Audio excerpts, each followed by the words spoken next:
چلتی ہوئی گلی میں کسی لڑکی کو گھور کے دیکھنے سے اس کی طبیعت کے اندر جو تنفر پیدا ہوتا ہے، غصہ پیدا ہوتا ہے، اس کی غیرت کو جو ایک کچوکا لگتا ہے، اگر وہ عصمت معاب اور حیا کی پیکر ہے تو یہ چیزیں اس کے لیے بہت زیادہ اذیت کا سبب ہوتی ہیں۔ جب گلی سے گزرتا ہوا کوئی اوباش لڑکا اپنی ناپاک نظروں سے کسی پردہ دار خاتون کی طرف نظر اٹھا کر کے بھی دیکھتا ہے۔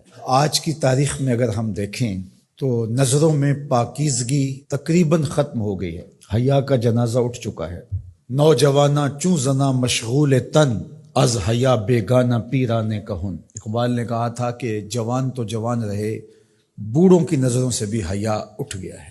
اور یہ معاشرہ اس حوالے سے کس قدر گھٹن کا شکار ہے کہ بامر مجبوری گھر سے نکلنے والی خاتون کو کتنی ناپاک، گندی، غلیظ، بھوکی اور شہوانی نگاہوں کا سامنا کرنا پڑتا ہے۔ وہ کس قدر اپنے اندر ایک اضطراب، بے چینی، دکھ، اذیت، تکلیف محسوس کرتی ہے۔ تو صرف اتنا ہی چہ جائے کہ کوئی اس کو آوازہ کسے، کوئی اس پہ تہمت لگائے، یہ تو بعد کی بات ہے، صرف نامناسب نظر ہی عورت کو توڑ کے رکھ دیتی ہے۔ عورت ایک نازک شیشے کی طرح ہوتی ہے۔ اللہ کے محبوب علیہ السلام تشریف لے جا رہے تھے ایک سفر پہ، اور خواتین بھی ساتھ تھیں، تو جو اونٹوں کو ہانک رہا تھا اس کا نام تھا انجشا رضی اللہ تعالیٰ عنہ۔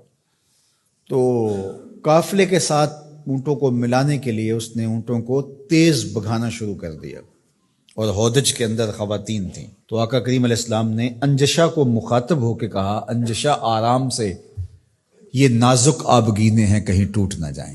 تو عورتیں نازک آبگینے ہوتی ہیں، ان کے دل چڑیوں کی طرح ہوتے ہیں، اور اللہ نے ان کو حیا کا جو ایک نور عطا کیا ہے، تو یہ ایسی پھول کی پتیاں ہیں جو شبنم کا بوجھ بھی گوارا نہیں کر پاتی، لیکن غلیظ، مکروہ اور گندی نگاہوں کا جب شکار ہوتی ہیں، حیادار لڑکی پر تو اٹھنے والی نظر بوجھ ہے، اور وہی اس کے اندر کو توڑ کے رکھ دیتی ہے، اور کوئی آوازہ کسے۔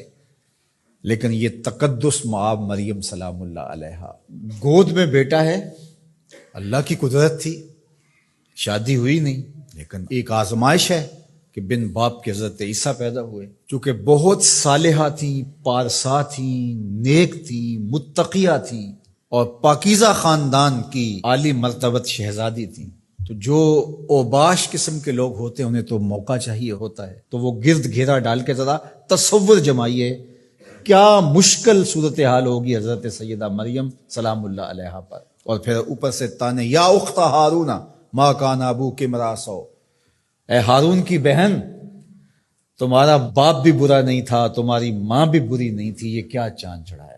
اب اس مشکل موقع میں حضرت مریم کیا کرتی؟ فاشارت الیہ، حضرت عیسیٰ جو پالنے میں تھے، آغوش میں تھے، پنگھوڑے میں تھے، ان کی طرف اشارہ کیا۔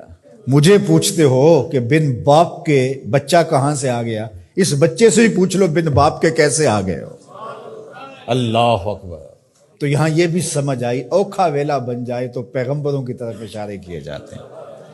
دعا کرو اوکھے ویلے گنبد خضرا کی طرف دیکھنا اللہ نصیب کرے۔ غم ہستی سے رہا ہونے کا چارہ مانگو، مانگنے والو گنبد خضرا کا سہارا مانگو۔ اور کیا کسی نے کہا تھا، مرنے کی طرف دیکھ نہ جینے کی طرف دیکھ، جب چوٹ پڑے دل پہ مدینے کی طرف دیکھ۔ فاشارت الیہ، اشارہ کیا۔ تو پالنے میں تھے حضرت عیسیٰ علیہ السلام، انہوں نے اپنے اوپر جو کمبل اوڑا ہوا تھا اس کو ہٹایا، اپنا مبارک ننھا سا معصوم سا ہاتھ اپنے یوں زانوں پہ رکھا، اور ان کافروں کی، یہودیوں کی آنکھوں میں آنکھیں ڈال کر اللہ کے پیغمبر نے خطاب کیا کہ پوچھتے ہو کہ یہ بچہ کہاں سے آیا، سن لو، انی عبد اللہ آتانی الکتاب وجعلنی نبیا، میں اللہ کا بندہ ہوں، اللہ نے مجھے کتاب بھی دی ہے، نبی بھی بنایا ہے۔